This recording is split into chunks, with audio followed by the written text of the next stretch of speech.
السلام علیکم ورحمۃ اللہ وبرکاتہ۔ بسم اللہ الرحمن الرحیم۔ اللہم صلی علی سیدنا و مولانا محمد وعلی آلہ و اصحابہ وبارک وسلم۔ آج انشاءاللہ تعالی سورہ ہود آیت 64 سے ابتدا کریں گے۔ اعوذ باللہ من الشیطان الرجیم، بسم اللہ الرحمن الرحیم۔ حضرت صالح علیہ السلام کا قصہ جاری تھا جب انہوں نے سارے دلائل دیے اپنی قوم کو اللہ کی طرف لانے کے لیے، لیکن انہوں نے کیا کہا، آپ پیچھے پڑھ کے آ چکے ہیں۔ اب دلیلوں سے تو وہ نہیں مانے تھے، آخر میں انہوں نے کیا کہا کہ ہمیں اس پہاڑ کے اندر سے اونٹنی جیسے بطور معجزہ دکھائی جائے۔ پھر اللہ نے وہ بھی اپنے محبوب پہ جب دعا کی تو کرم فرمایا، اور بہت بڑی بات تھی کہ پہاڑ کے اندر سے چلتی پھرتی، ان جو پروسیس ہوتا ہے بچوں کا، ایسا نہیں تھا، بلکہ سیدھی باہر نکل آئی اونٹنی، اور حاملہ بھی بتائی جاتی ہے، پھر وہ سارا پانی بھی پی جاتی تھی۔ اس کے علاوہ بھی اس کے اندر بہت ساری چیزیں تھیں، اس کا تذکرہ ہے۔ اعوذ باللہ من الشیطان الرجیم، بسم اللہ الرحمن الرحیم۔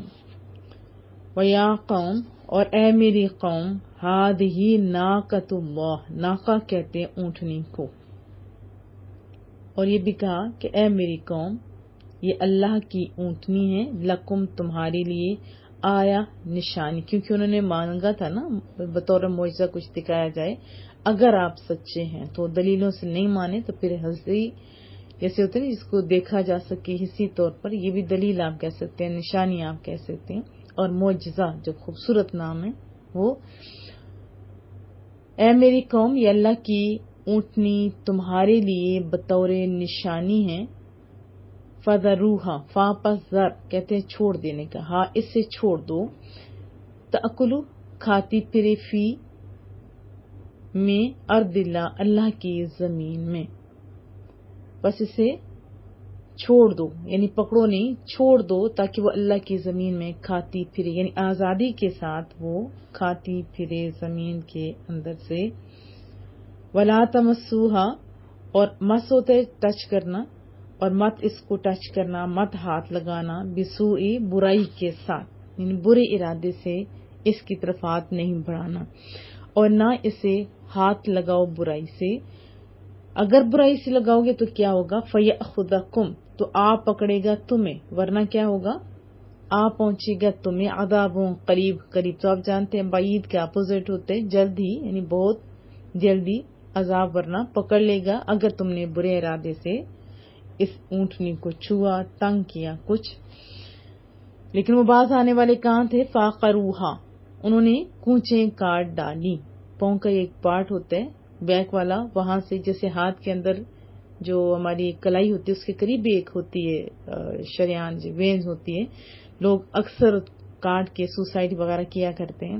جسم کے اندر بہت سارے ایسے پارٹ بھی ہیں جو بہت زیادہ نازک ہوتے ہیں، جن کو کاٹنے سے یا ان پہ ضرب لگے تو بندہ مر جاتا ہے، اسی طرح حیوانات بھی۔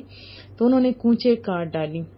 فقالا، تو حضرت صالح علیہ السلام نے فرمایا، تمتعوا، لطف اٹھا لو۔ انہیں پتا تھا نا یہ دنیا میں لطف ہی کر رہے ہیں، انہیں آخرت کا پتہ تو ہے کوئی نہیں، اللہ کو مان نہیں رہے، تو لطف اٹھا لو، فی دارکم، اپنے گھروں میں، کتنے دن، 3 ایام، 3 ایام۔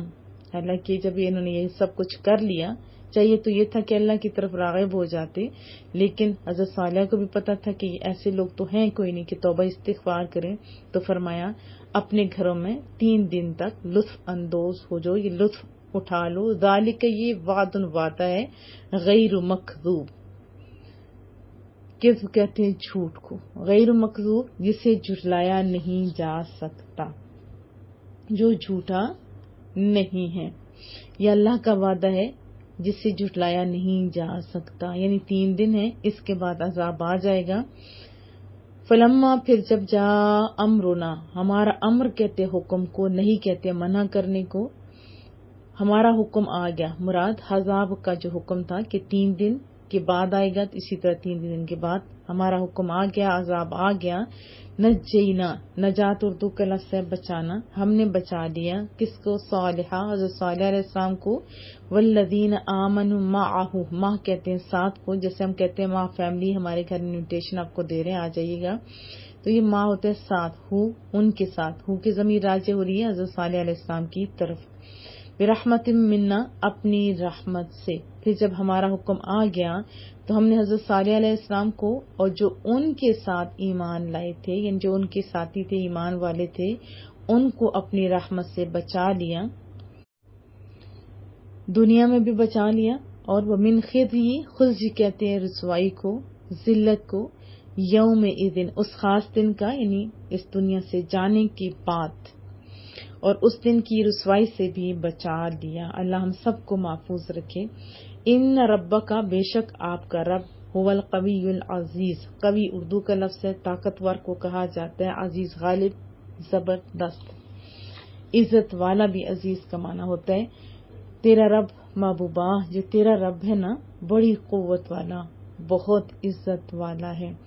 وَأَخَذَ، اور پکڑ لیا الذین ظلموا، ان کو جنہوں نے ظلم کیا تھا، جنہوں نے کونچیں کاٹی تھی۔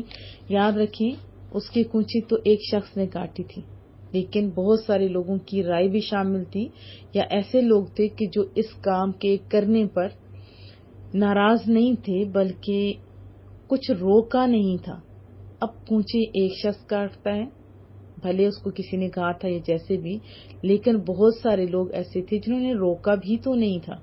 جب عذاب آیا، جب چیخ آئی، تو کیا وہ بندہ یہ جنہوں نے کہا تھا وہ نہیں، بلکہ پوری قوم اس عذاب کا شکار ہو گئی۔ یہاں سے کیا پتا چلا کہ کہیں برائی ہو رہی ہو، اگر آپ خاموش بیٹھتے ہیں تو اس جرم میں گویا آپ بھی شریک ہوتے ہیں، اور پھر عذاب جیسے ان پہ آیا، اسی طرح اللہ کا قانون سیم ہے۔ تو ظلم جہاں ہو رہا ہو اسے روکنے کی کوشش کی جائے۔ اللہ پاک سمجھ بھی عطا فرمائے۔ فرمایا پکڑ لیا ظالموں کو صیحہ، خوفناک کڑک نے۔ جیسے معجزات بھی جیسے اس ٹائم کا ہوتا ہے نا، جس چیز کا عروج ہوتا ہے، بانک پن ہوتا ہے، اسی قسم کے معجزات ہوتے ہیں۔ جیسے ان کا دور پتھروں کا دور تھا، جس کے اندر سے چیزیں بنائی جاتی تھی، اور انہوں نے گھر بھی، پہلی قوموں کے عذاب آئے تھے نا، آندیاں طوفان وغیرہ، تو انہوں نے بڑے سیف گھر بنائے تھے پہاڑوں کے اندر کھود کے، بڑے یہ طاقتور لوگ تھے، تاکہ کوئی آندھی کوئی طوفان اس پہ اثر نہ کرے۔ لیکن اب ان کے اوپر عذاب آیا، آندھی طوفان کی صورت میں نہیں، سمندر کی صورت میں، دریاؤں کی صورت میں، پانی کی صورت میں نہیں، ایسا نہیں آیا، اوپر سے بارش کی صورت میں آیا، نہیں، ایسا کچھ نہیں، بلکہ صیحہ، خوفناک کڑک نہیں۔ صیحہ یعنی خوفناک جیسے چیخ ہوتی ہے، چنگھاڑ جس کو کہا جاتا ہے، کڑک بہت ہی کڑک جیسی ہوتی ہے، جیسے آپ بجلی آپ دیکھیں جب کڑکتی ہے تو کتنی زوردار ہوتی ہے اور بندے کو کتنا ڈر لگ جاتا ہے۔ اور آپ دیکھیں کہ جیسے بند کمرہ ہو یا پہاڑوں کے اندر آواز زیادہ گونجتی ہے، ایسے ہی ہے نا، باہر ہم بولتے ہیں تو اتنی گونجتی نہیں ہے، جبکہ بند کمرہ ہو کمرے کے اندر اور اسپیشلی خالی ہو، اور پھر پہاڑوں کے اندر جب بندہ بولتا ہے تو اس کی آواز بھی بہت تیز گونجتی ہے۔ اب یہ کڑک ہو تو کتنی تیز گونجی ہوگی، آپ خود سوچئے۔ اور ان ظالموں کو ایک خوفناک کڑک نے پکڑ لیا، فَأَصْبَحُوا، صبح انہوں نے کی، یعنی صبح وہ جاگے، فَأَصْبَحُوا، وہ جاگے جب وہ ہو گئے، فی دیارہم، اپنے ہی گھروں میں، جاثمین، گھٹنوں کے بل اوندے گرے ہوئے، جیسے ہوتے ہیں نا گھٹنوں کے بل گر گئے، تو انہوں نے صبح اس حال میں کی کہ گویا وہ اپنے گھروں میں گھٹنوں کے بل اوندے گرے پڑے تھے۔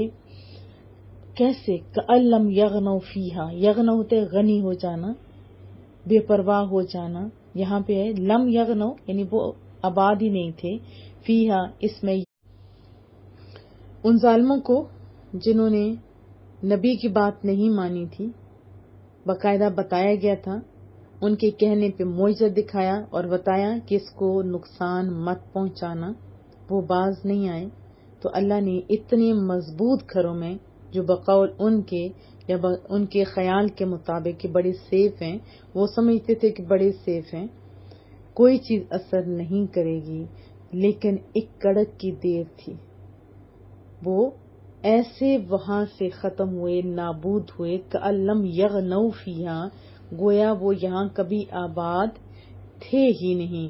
الا سنو، ان ثمود کفروا ربہم، جو سمود تھے نا انہوں نے اپنے رب کا انکار کیا۔ سنو، سمود نے اپنے رب کا انکار کیا۔ الا سنو، بعدا لثمود، بعد کہتے ہیں دوری کو، رحمت سے دوری یا پھٹکار، بربادی وغیرہ کو، لی کے لیے، سمود کے لیے، سنو بربادی ہو سمود کے لیے، سمود کے لیے کیا ہو؟ بربادی ہو۔ ان میں کیا پتہ چلا؟ بہت ساری چیزیں۔ ایک تو یہ کہ نصیبوں والے لوگ مان لیتے ہیں سیدھے طریقے سے ہی، ٹھیک ہے، نہیں تو وہ جو دلیلیں مانگ رہے ہوتے ہیں وہ بھی پھر کچھ نہیں مانتے ہوتے، اور پھر جب اتنے بڑے معجزات مانگ کے جائیں اور پھر بھی دل اور آنکھ پہ پردہ ہو، ایسے ہی ہے نا جیسے ایک اندھا ہو، اندھے کے سامنے کتنی لائٹیں آپ جلا لو اسے تو اندھیرا ہی لگے گا۔ اور ہم عام لوگ جو دیکھیں، بڑی آنکھوں والے، بڑے بینا بنتے ہیں، اگر لائٹ آف ہو، دروازے فل بند ہوں، جیسے ابھی کوٹھیاں ہوتی ہیں کمرے کے اندر کمرے ایسے کر کے، تو کیا لگتا ہے گویا رات ہو، اور وہ بھی اندھیری رات، بھلے باہر چاند نہیں بلکہ سورج ہو، تیز روشنی والا، گرمیوں کی تیز روشنی والا، دھوپ والا، تو پھر بھی کیا لگتا ہے؟ اندھیرا۔ جب آنکھوں پہ پردے ہوتے ہیں تو بندے کو کچھ سمجھ نہیں آتی۔ اللہ حق والے لوگوں کا ساتھ رکھنے کی توفیق عطا فرمائے، حق سمجھنے، حق پر عمل کرنے کی توفیق عطا فرمائے۔ حضرت صالح علیہ السلام نے سمجھایا، معجزہ بھی دکھایا، لیکن پھر 3 دن کا بھی بتایا کہ 3 دن جمعہ تک جو کچھ دنیا کا عیش کرنا کر لو، ہفتے کے دن تم پر عذاب آئے گا۔ اس کی علامت کیا ہوگی کہ پہلے دن تمہارے چہرے زرد ہوں گے، دوسرے دن سرخ ہوں گے، تیسرے دن جمعہ کو سیاہ ہو جائیں گی، پھر ہفتے والے دن عذاب نازل ہوگا۔ اور پھر عذاب آیا کیونکہ وہ وعدہ سچا تھا۔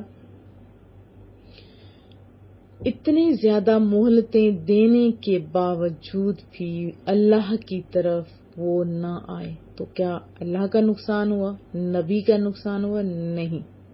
اللہ کو تو بہت ساری مخلوق ہے نا، اللہ کی بہت زیادہ مخلوق ہے جو اس کی تعریف کر رہی ہے،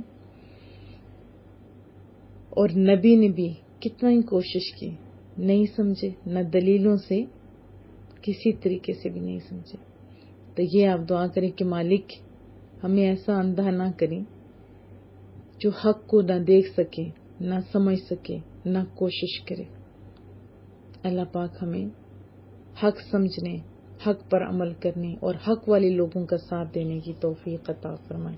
کریم رب سے دعا ہے مالک جتنے لوگ پریشان ہیں سب کی پریشانیوں کو دور فرما۔ میرے مالک میری ماں پہ بھی رحم فرما۔ ہمارے کام الحمدللہ جن لوگوں کے تعاون سے ہوا ہے اللہ ان کو دونوں جہانوں کے حصوں سے مالا مال کرے۔